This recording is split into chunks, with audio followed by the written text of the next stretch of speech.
ಕರ್ನಾಟಕ ಜ್ಞಾನ ವಿಜ್ಞಾನ ಸಮಿತಿ ಬೆಂಗಳೂರು, ಜಿಲ್ಲಾ ಘಟಕ Koppal, Panaganti foundation, Vasavi international club Bhagyanagar, ಮಹಿಳಾ ಧ್ವನಿ ಶಿಕ್ಷಣ ಮತ್ತು ಗ್ರಾಮೀಣ ಕ್ಷೇಮಾಭಿವೃದ್ಧಿ ಸಂಸ್ಥೆ ಕೊಪ್ಪಳ ಹಾಗೂ ಹೈಬ್ರಿಡ್ ನ್ಯೂಸ್ ಯುವರುಗಳ ಸಂಯುಕ್ತ ಆಶ್ರಯದಲ್ಲಿ ಪವಾಡಗಳ ರಹಸ್ಯ ಬಯಲು ಕಾರ್ಯಕ್ರಮವನ್ನು ಶ್ರೀ ವಿದ್ಯಾವಿಕಾಸ ಶಿಕ್ಷಣ ಸಂಸ್ಥೆ ಸಭಾಭವನದಲ್ಲಿ ಹಮ್ಮಿಕೊಳ್ಳಲಾಗಿತ್ತು.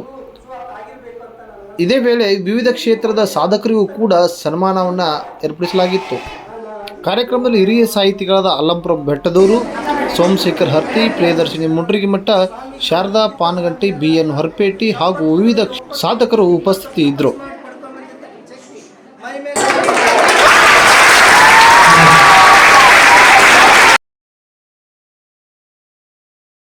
ಹೈಬ್ರಿಡ್ ನ್ಯೂಸ್ ಕೊಪ್ಪಳ, ವಿದ್ಯಾವಿಕಾಸ ಸಂಸ್ಥೆ ಭಾಗ್ಯನಗರ, ಅದರ ಜೊತೆಗೆ ಮಹಿಳಾ ಧ್ವನಿ ಸಂಸ್ಥಾಪಕರಾಗಿರ್ತಕ್ಕಂಥ ಪ್ರಿಯದರ್ಶಿನಿ ಮೇಡಮ್ ಜಾಸ್ತಿ ಇರೋ ಪರಿಣಾಮ, ಜೊತೆಗೆ ಅಕ್ಷರಸ್ಥರು ಕೂಡ ಜಾಸ್ತಿ ಇರೋರು, ಅಕ್ಷರಸ್ಥರು ಮತ್ತು ಅನಕ್ಷರಸ್ಥರು ಇಬ್ಬರು ಸೇರೇ ಜಾಸ್ತಿ ಮೂಢನಂಬಿಕೆಗಳಲ್ಲಿ ಪಾಲ್ಗೊಳ್ತಕ್ಕಂಥ ಕೆಲಸ ಆಗ್ತಾ ಇದೆ ದೇಶದಲ್ಲಿ. ಹಾಗಾಗಿ ಅವಿದ್ಯಾವಂತರಿಗಿಂತ ವಿದ್ಯಾವಿಕಾಸ ಸ್ಕೂಲಲ್ಲೇ ಪ್ರಥಮ ಬರ್ತದೆ ಅಂತ ಹೇಳಿ ಹಿಂದೆ ಒಂದು ದೊಡ್ಡ ಪ್ರಶ್ನಾರ್ಥಕ ಚಿಹ್ನೆಯನ್ನು ರೂಪಿಸುವ ಪ್ರಶ್ನೆಗಳನ್ನು ಕೇಳಬೇಕಾಗುತ್ತೆ. ಉದಾಹರಣಾರ್ಥವಾಗಿ ಒಂದು ಸಣ್ಣ ಮಗು ತಾಯಿ ಎದ್ಕೊಂಡು ಇದು ಗುಡಿ ಅಂತ ಜಲಕ್ಕೆ ಜೇಜಿ ಬಲ್ಲ ಅಂತ. ಮಕ್ಕಳ ಭಾಷೆ ಬಹಳ ವಿಚಿತ್ರ. ಪಾಠ ಹೇಳಿದ್ದು ಅರ್ಥ ಆಗಲ್ಲ.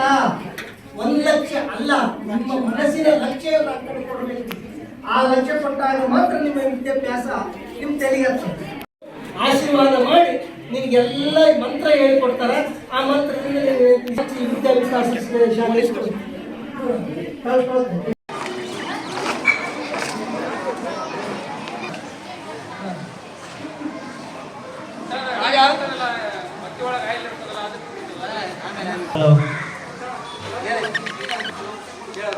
ಜಾಸ್ತಿ ಖಂಡಿತ ಬರ್ತಾವ. ಎಲ್ಲರೂ ಕಣ್ಣು ಮುಚ್ಚಿದೆ ಅಂತ ನಾನು ಅನ್ಕೊಂಡಿದ್ದೀನಿ.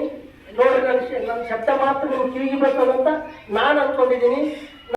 ಹಾಗಾಗಿ ನಮ್ಗೇನಾಗಿರ್ತದಂದ್ರೆ ಆ ಓಣೆಯಲ್ಲಿ ಒಬ್ರು ಯಾರೋ ಹೆಚ್ಚಾಗಿ, ನಾನೇನು ನಿಮ್ಗೆ ಆಗಲೇ ಹೇಳಿದ್ನಲ್ಲ, ಪಾಯಿಂಟ್ ಇಳಿದಾಗ ಬಿದ್ದಲ್ಲ ಮಲಗುವಾದಂತ ಆ ಸಂದರ್ಭದಲ್ಲಿ ನಿಮ್ಮ ಮನಸ್ಸು